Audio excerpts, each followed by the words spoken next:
Una misteriosa momia vestida con un traje a rayas es hallada en la montaña más alta de México. No me gustan las teorías conspirativas, pero parece un encubrimiento. Quiero saber cómo un sujeto en un traje terminó en la cima de esta montaña. Una enorme pared construida bajo un glaciar remoto. Al entrar te das cuenta de que el lugar es inmenso. ¿La pared se hizo para mantener a los enemigos fuera o para mantener algo dentro? Un bombardero de la Fuerza Aérea de los Estados Unidos en una misión nuclear secreta desaparece de la faz de la Tierra. Me pregunto si trataban de ocultar que un avión armado con una bomba nuclear se estrelló contra la montaña. Esto revela que estas cosas pasan con más frecuencia de la que pensamos. Estos son los misterios más peculiares atrapados en lugares congelados. Reliquias perdidas. Tesoros olvidados. Oscuros secretos. Atrapados en sus tumbas de hielo por años. Pero ahora, mientras el hielo se derrite en el mundo, sus historias serán conocidas al fin.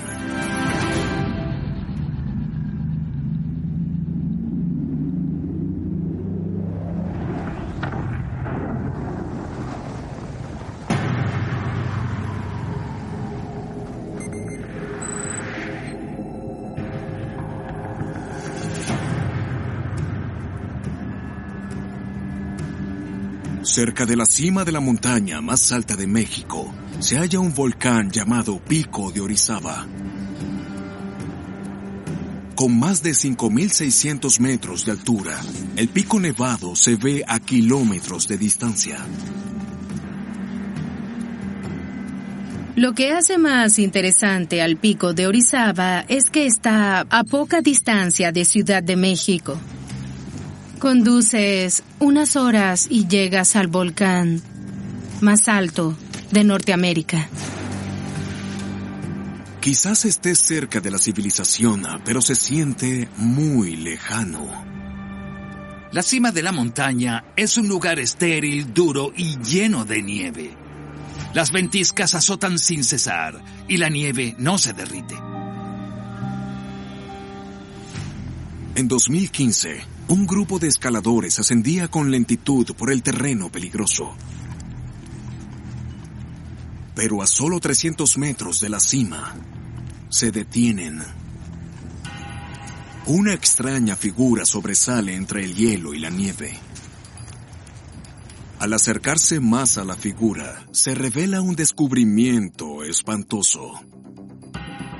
Es un cadáver, y no uno cualquiera. Es una momia. Las momias son fascinantes. Aquí lo intrigante es que no era una momificación intencional. El cuerpo fue preservado por la nieve, el hielo, el frío. ¿Cómo llegó ahí? ¿Qué nos puede contar? Durante décadas, los montañistas han venido a este volcán para conquistar su cumbre. Muchos han muerto en el intento. Pero de inmediato se ve que este no era un escalador. La momia no tenía equipo, no llevaba chaqueta ni pantalones apropiados, ni agua ni gorro. ¿Cómo llegó hasta aquí? ¿Qué hacía aquí? Lo extraño no es solo la falta de equipo, sino su ropa. El cadáver está vestido con un traje de negocios a rayas y una camisa blanca de vestir. Más extraño aún, al revisar su ropa, no hallaron billetera, papeles ni reloj. No hay nada que lo identifique. Parece muy sospechoso como... No me gustan las teorías conspirativas, pero parece una especie de encubrimiento. Quiero saber cómo un sujeto en un traje terminó en la cima de esta montaña.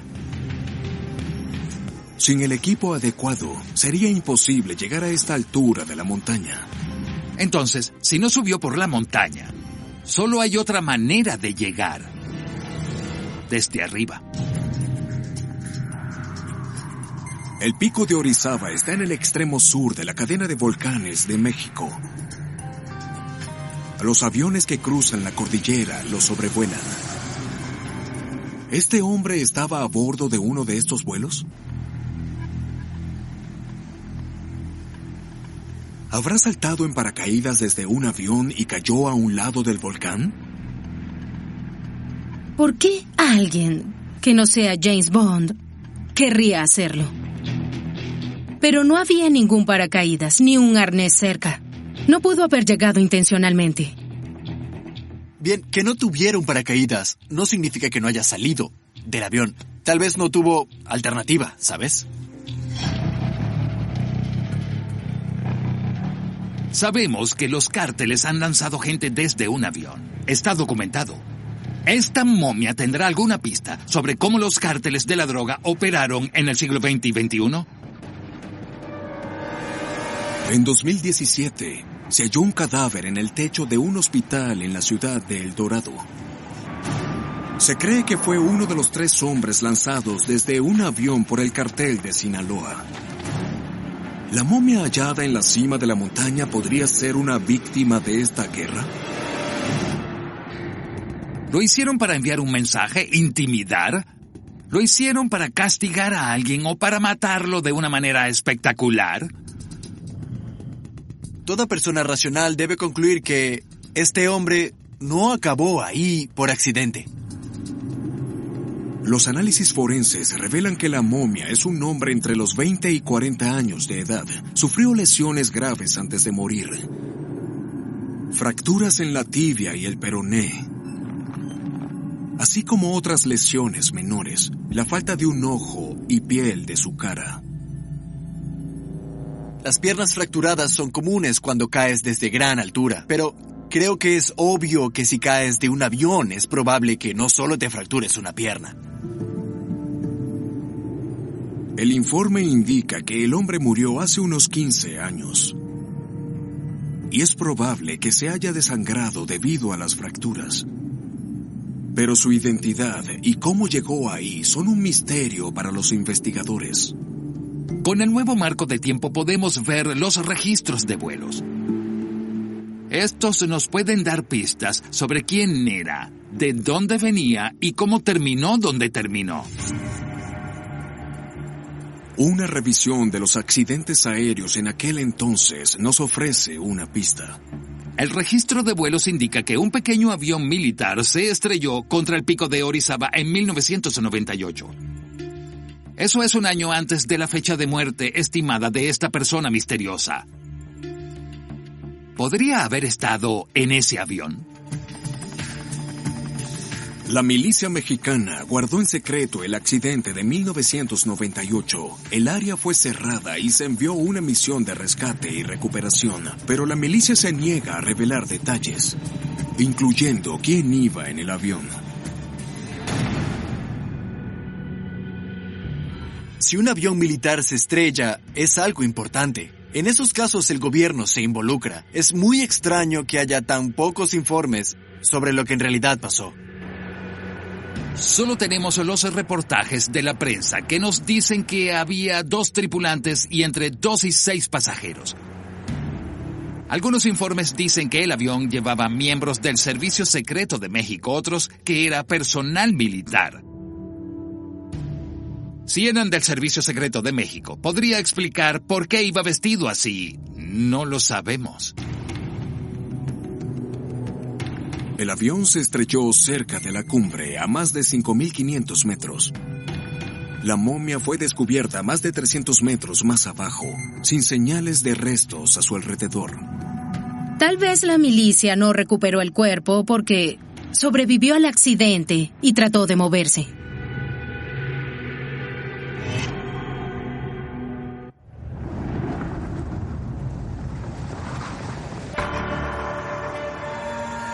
Los investigadores se preguntan si el hombre en el traje de negocio sobrevivió al accidente aéreo en la montaña más alta de México, pero murió en el descenso.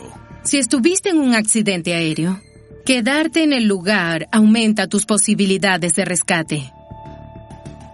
Pero si estás desorientado por el impacto, sufriste una conmoción, entras en pánico o sucumbes a la hipotermia, no puedes razonar. Cualquiera de esos factores pudo hacer que él decidiera salir de la montaña. ¿Qué alternativa tengo? Recuerden, hace mucho frío en la montaña. Las condiciones son heladas. Es inhóspito. Un sobreviviente podría bajar 300 metros vestido con un traje de negocios. La hipotermia puede atacar muy rápido. Y las fracturas en las piernas son tan graves que descender 300 metros por una montaña sería casi imposible. Si salió del avión, debe haberse roto la pierna después del impacto. Es una teoría extraordinaria, grandiosa. Pero aunque sea cierta, no responde a la pregunta básica. ¿Quién era este hombre misterioso? Se pensaría que si era un pasajero del avión, alguien habría ido a buscarlo, pero nadie lo hizo. En un giro macabro, ahora la momia descansa en una vidriera en el Museo de Ciudad Cerdán, una atracción secundaria. Pero la identidad del hombre del traje y cómo terminó cerca de la cima del pico de Orizaba sigue siendo un misterio. Tal vez iba en un vuelo secreto del gobierno y por eso su familia tenía miedo de reclamar el cuerpo. No lo sabemos. ¿Alguien sabe cómo llegó hasta allá? No llegó solo. No se llega a la cumbre de una montaña solo y vestido así. Así que alguien sabe cómo llegó y decidió no decirlo o tenía órdenes de no decirlo.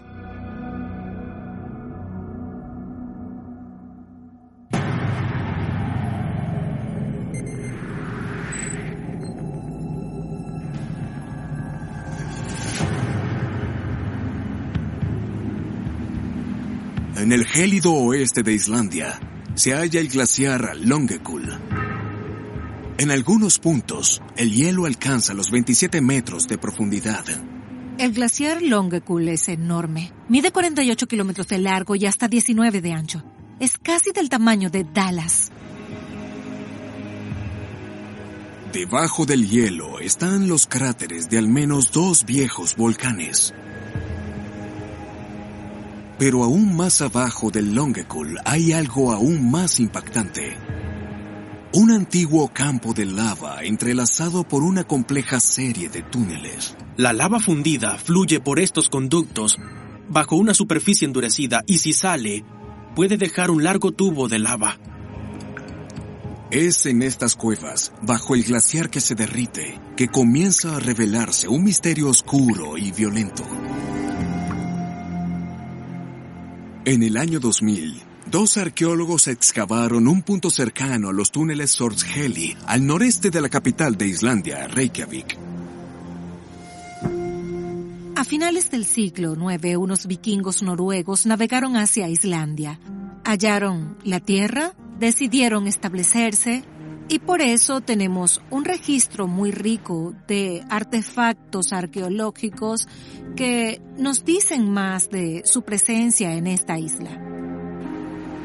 El trabajo de los arqueólogos es interrumpido cuando un grupo de turistas les pide que vayan a ver una cueva cercana.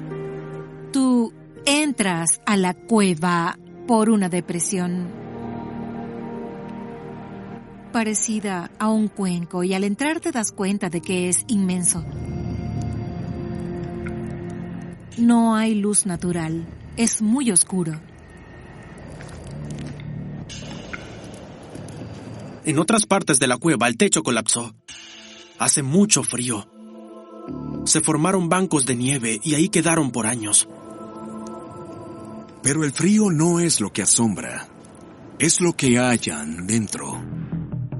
Lo que parece ser un montón de escombros, producto del colapso del techo, resulta ser los restos de una pared hecha por el hombre.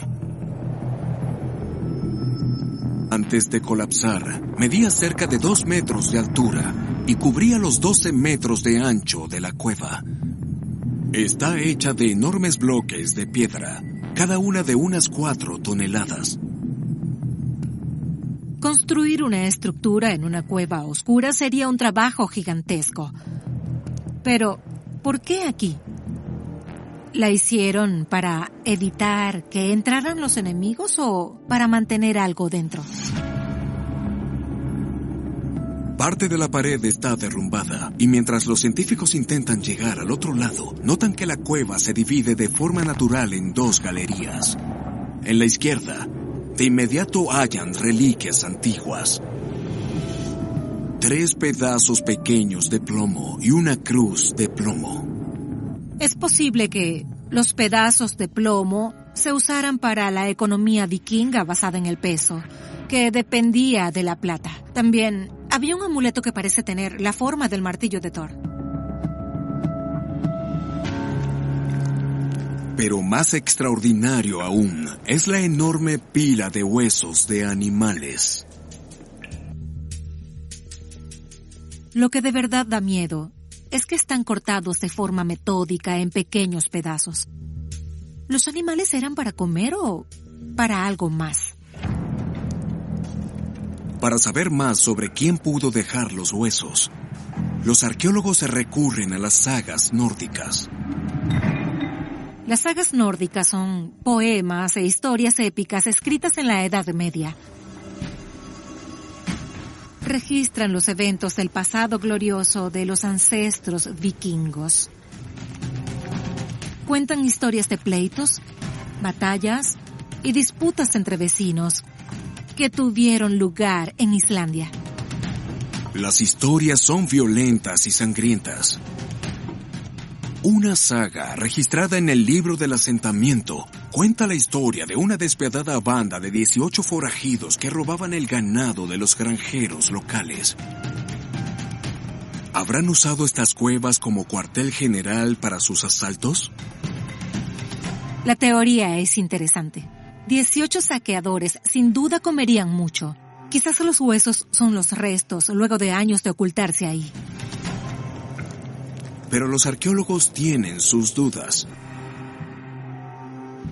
Primero, la galería trasera solo mide 7 metros de largo y 3 metros de ancho.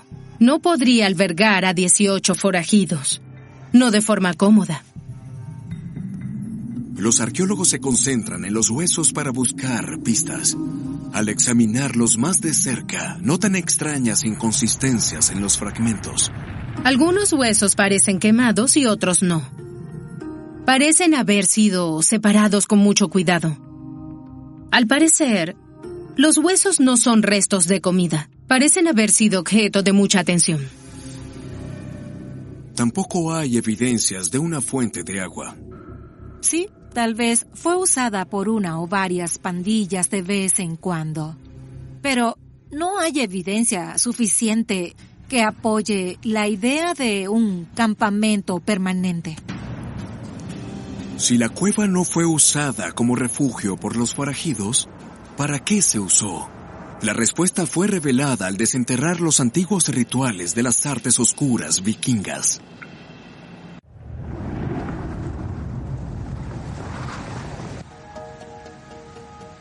Los arqueólogos descubren una misteriosa pared de 12 metros en las cuevas de lava bajo el glaciar Longekul en Islandia.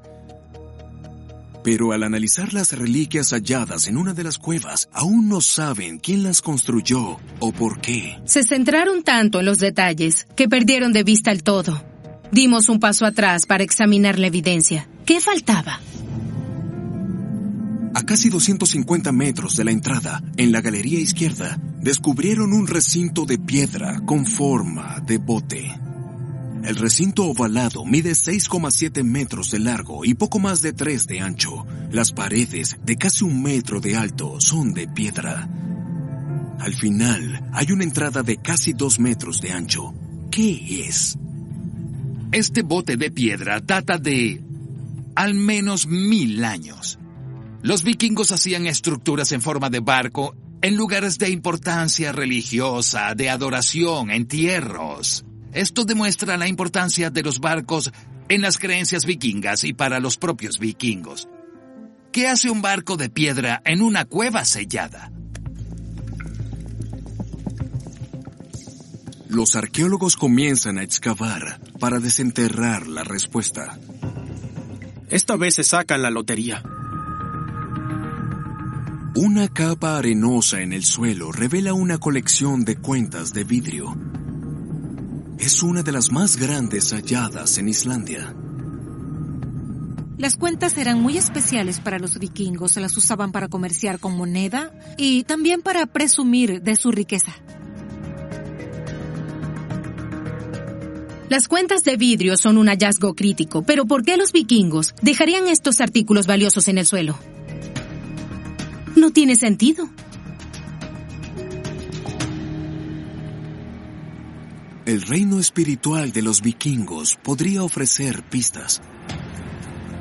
Para los vikingos, su mitología no era solo un conjunto de historias, sino toda una visión del mundo. Para ellos, los dioses poderosos y los gigantes eran reales. Quizás el más aterrador de todos era Surtur, el gigante de fuego. Según la mitología nórdica, Surtur surgía del inframundo ardiente el día del apocalipsis. Su trabajo sería liderar la destrucción de toda la vida mientras se rasgaban los cielos. Los vikingos parecen ver a Surtur como la personificación de la geología explosiva de Islandia. Volcanes, lava que fluye y burbujea, geysers, actividad geotérmica. Cuando la Tierra hacía todo eso alrededor de los vikingos en su nuevo hogar, tenía sentido atribuírselo a ese gigante de fuego.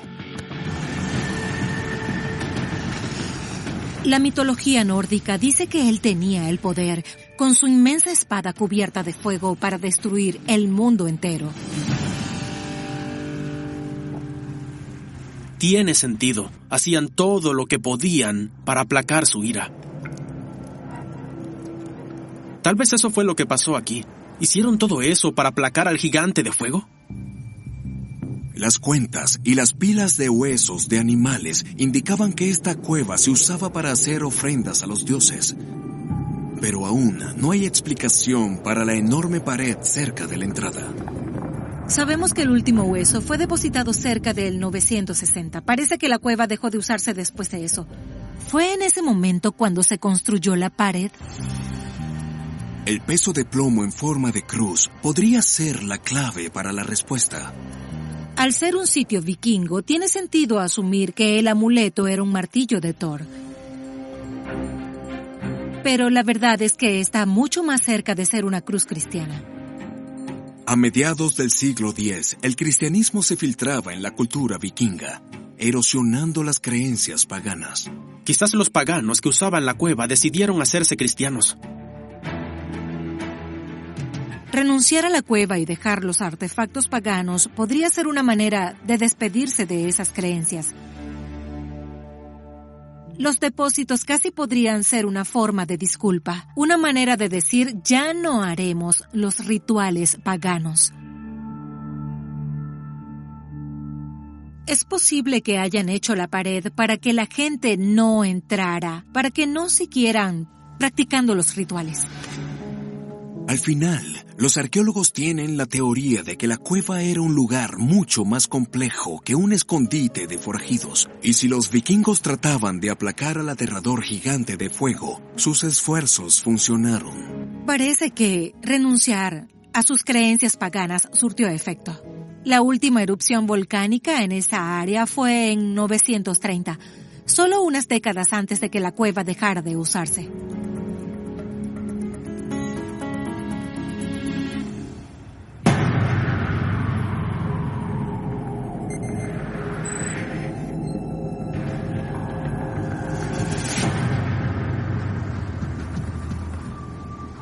El desolado Monte Kologev, en el norte de la Columbia Británica, está a solo 80 kilómetros de la frontera con Alaska, en la cordillera Kispiots. Es un lugar remoto, me sería difícil hallarlo en el mapa. Las tormentas rugen y el frío es terrible. Es el tipo de lugar al que solo los aventureros más intrépidos se plantearían ir. Un grupo de escaladores de élite está en la montaña prohibida, a 1800 metros sobre el nivel del mar. Cerca de la cumbre, se topan con algo curioso. Sobresaliente en la nieve profunda, hallan los restos de un gran avión. Es difícil saber qué tipo de avión era. ¿Era de pasajeros? ¿Era de carga? ¿O tal vez era algo distinto? Al examinarlo más de cerca, los restos revelan su identidad. Son los restos de un bombardero estadounidense B-36 Peacemaker. Pero hay algo aún más extraño en la nieve. Un contador Geiger. El contador Geiger es una tecnología diseñada para detectar y medir radiación. La única razón para necesitar un contador Geiger allá arriba, en medio de la nada, es por la amenaza de una bomba nuclear. Si es así, ¿dónde está la bomba?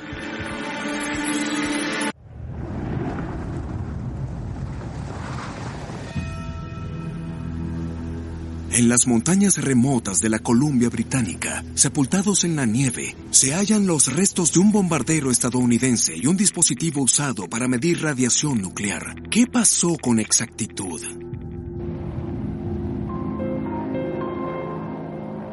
El 13 de febrero de 1950, el bombardero B-36 Peacemaker de la Fuerza Aérea de los Estados Unidos despega a temperaturas heladas desde la base aérea de Eielson en Fairbanks, Alaska.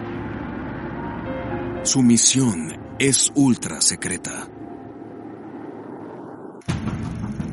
Es el clímax de la Guerra Fría. En un esfuerzo por contener a la Unión Soviética, los estadounidenses ensamblaban una flota de aeronaves sofisticadas.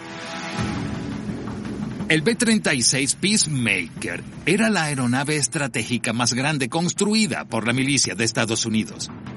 Medía 69 metros de envergadura y un rango increíble de 16.000 kilómetros. Es decir, fue el primer bombardero capaz de transportar un arma a cualquier lugar del mundo.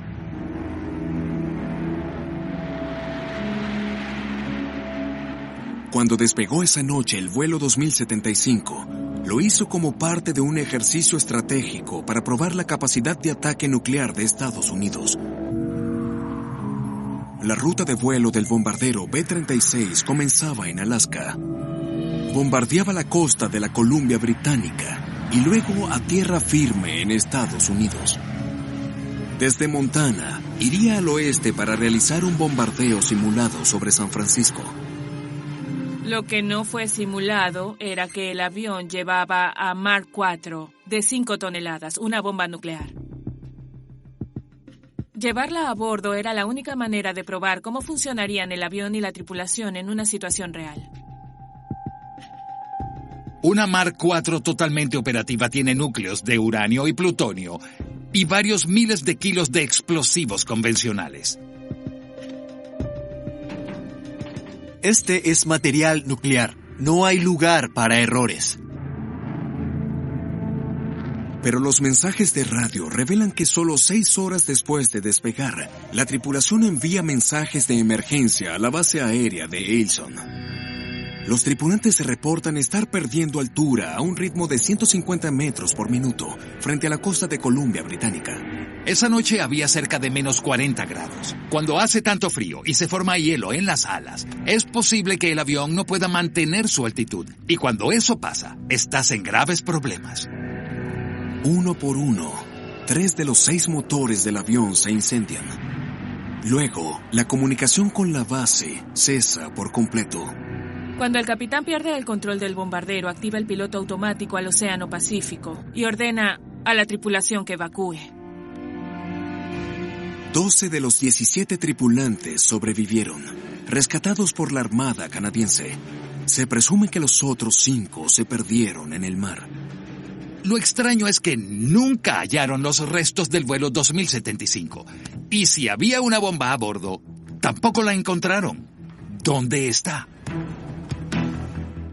¿Cómo es que una bomba nuclear desaparece de la faz de la Tierra? Según las investigaciones militares, la tripulación dice haber dejado caer la bomba y que estalló más de 90 metros sobre el nivel del agua antes de que saltaran del avión.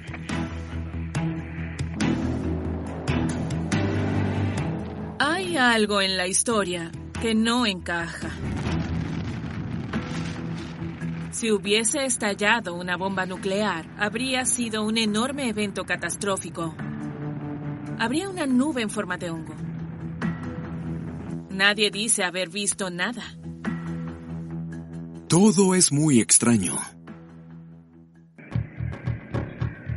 Después de que los escaladores descubrieron los restos, nadie pudo llegar al lugar en más de un año. Luego, en 1954, un pequeño equipo militar de demoliciones de los Estados Unidos finalmente halló la manera. Pasaron 9 días recolectando equipos y destruyendo material confidencial del bombardero para que no cayeran en manos del enemigo. Me pregunto si también trataban de ocultar que un avión cargado con una bomba nuclear se estrelló contra la montaña.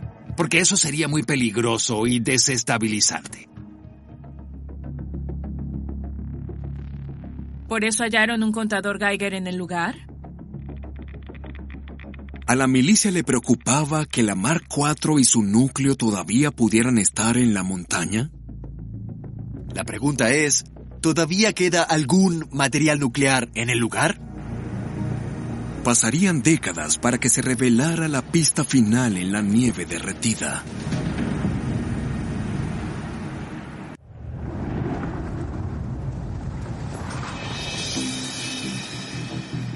Décadas después del misterioso accidente del vuelo 2075, escaladores hallan un objeto entre los restos de un bombardero B-36 Peacemaker que podría resolver el misterio de una bomba nuclear desaparecida. Es la primera vez que la milicia de Estados Unidos pierde una bomba nuclear. Y por supuesto, la gente hacía preguntas. Pero aún no sabemos con certeza si la Mark IV fue armada. En una misión nuclear, la bomba siempre va separada del núcleo fisible. Ese núcleo estaba en una jaula de pájaros.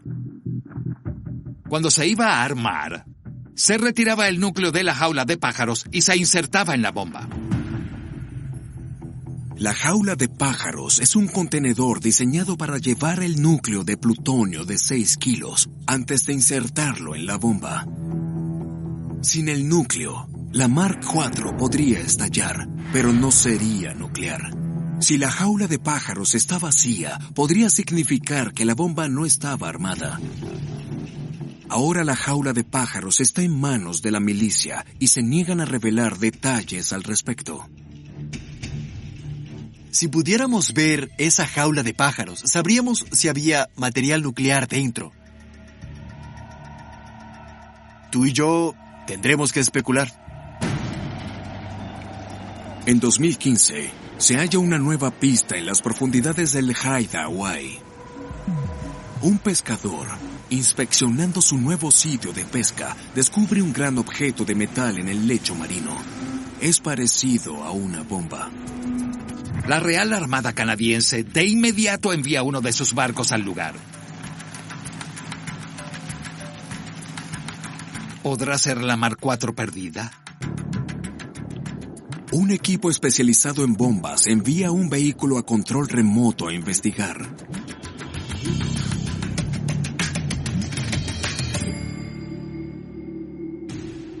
El video de la bomba es decepcionante.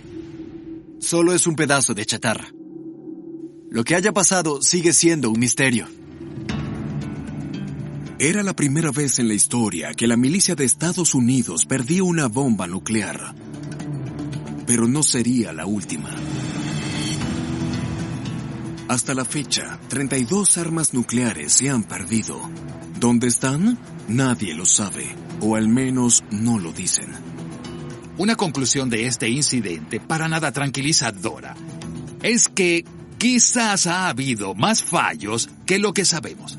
Más veces en que se armó una bomba nuclear por error, o que estuvo cerca de ser lanzada, o que se perdió. Lo que sabemos ya da miedo. Descubrimientos como este podrían revelar que es más frecuente de lo que pensábamos.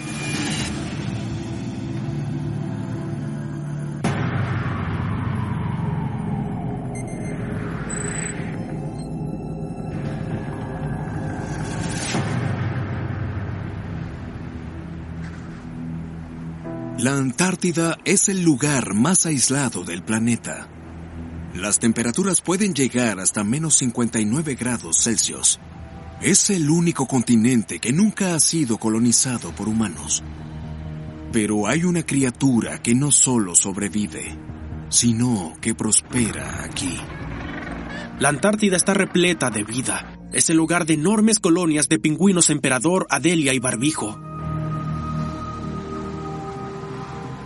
En 2016, un grupo de científicos chinos se topó con una escena macabra. Un enorme cementerio de pingüinos. Cientos de pequeños cuerpos de pingüinos, uno encima del otro. Es muy perturbador. ¿Qué pasó aquí? Es un campo de muerte de pingüinos, y es muy extraño que todos están momificados. ¿Qué pudo haberlo causado?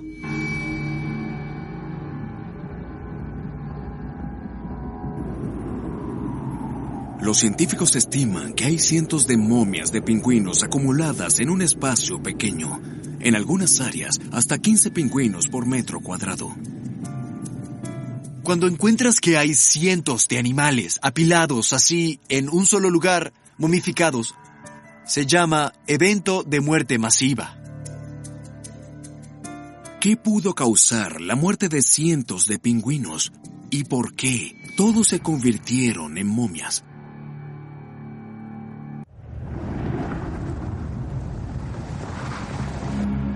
Los científicos en la Antártida quieren saber qué causó el campo de la muerte con cientos de pingüinos momificados.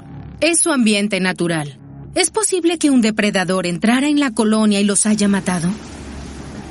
Los mayores depredadores de los pingüinos son las ballenas asesinas y las focas leopardo. Las focas leopardo y las ballenas asesinas cazan en el agua. No van a acumular un montón de comida y a dejarla en la tierra. En tierra, pájaros como el págalo comen sobre todo huevos y polluelos.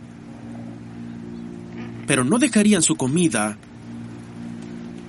Entonces, ¿qué les pasó a estos pingüinos? Cuando los científicos examinan los cuerpos más de cerca, descubren que la mayoría de las momias son polluelos. Los polluelos de pingüinos son vulnerables. Dependen de la comida que les dan sus padres para sobrevivir. Pueden morir de hambre sin sus padres. ¿Podrían haber muerto de hambre?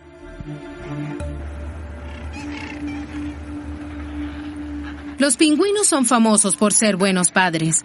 Comparten el trabajo. Llegan hasta el fin del mundo por comida. ¿Pudo algo evitar que los padres regresaran para alimentar a sus pequeños? En 2013, 150,000 pingüinos Adelia fueron hallados muertos por hambre, cuando un témpano separó a la colonia del océano. Pero los científicos chinos que estudian las momias de los pingüinos no ven señales de desnutrición. Los pingüinos estaban bien alimentados, no murieron de hambre. Entonces, ¿qué les sucedió? Los científicos están desconcertados. Quizás fue una suerte de epidemia. ¿Murieron por una enfermedad? Una enfermedad explica los cuerpos intactos y los animales jóvenes tienden a ser más susceptibles a estas cosas. Los investigadores han descubierto que los pingüinos son muy susceptibles a las enfermedades infecciosas, incluyendo Salmonella, E. coli y la gripe aviar. Con el aumento del turismo en la Antártida, la transmisión de estas enfermedades ha aumentado. Cuando los científicos examinan los cuerpos, los restos momificados no tienen señales de enfermedades. No se enfermaron, no los abandonaron, no murieron de hambre, nada se los comió. Entonces, ¿qué pudo causar todas estas muertes? La datación con radiocarbono nos da una pista interesante. Revela que un grupo de los pingüinos murió hace 200 años. Los demás murieron 550 años antes. Hablamos de 2 eventos separados. ¿Qué pudo pasar que mató a tantos pájaros con 500 años de diferencia? Los investigadores buscan pistas entre los restos. Estudian los sedimentos a su alrededor. Los sedimentos indican un incremento en las precipitaciones e inundaciones. Los polluelos de pingüino tienen plumas suaves para mantenerse calientes. No desarrollan plumas a prueba de agua sino hasta las 9 semanas. Por lo general esto no es problema. Los polluelos nacen en invierno cuando hace un frío seco extremo. Pero, si el pulmón de los polluelos se moja y el líquido se queda atrapado en sus cuerpos, se vuelven susceptibles a la hipotermia. Los bebés pingüino no están diseñados para el clima húmedo. Significa que una sola lluvia basta para matar a muchos polluelos. Los investigadores toman muestras del núcleo de hielo para buscar pistas de algún evento climático anómalo que date de la fecha de las muertes. Confirmaron que las muertes coincidieron con un evento muy húmedo. Esto indica que esta parte de la Antártida sufrió una nevada más húmeda y fuerte de lo normal. El análisis de los sedimentos alrededor de los polluelos momificados indica inundaciones debido a un incremento en la nieve derretida. Los polluelos de los dos periodos murieron por hipotermia o se ahogaron cuando se inundaron sus nidos. Al morir, sus cuerpos se congelaron y cuando bajaron las aguas, los vientos antárticos bastaron para momificar sus cuerpos. Parece que ocurrieron dos anomalías climáticas. Había demasiada humedad en el lugar, que por lo general es seco y frío. Cuando el clima volvió a la normalidad, el lugar se convirtió en un escalofriante cementerio de pingüinos.